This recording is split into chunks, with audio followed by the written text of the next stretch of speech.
দর্শক সকলকে সিলেট পলিটিভির পক্ষ থেকে স্বাগত জানাচ্ছি। আমি আপনাদের সাথে আছি আবু সুফিয়ান নাই। আপনারা জানেন ঈদে মিলাদুন ইসলাম উপলক্ষে বাংলাদেশ আঞ্জুমানে তালামিজে ইসলামিয়া সিলেটের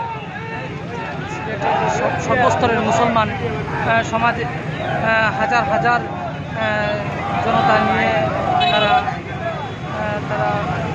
স্লোগান দিয়ে মুখরিত করছেন সিলেটের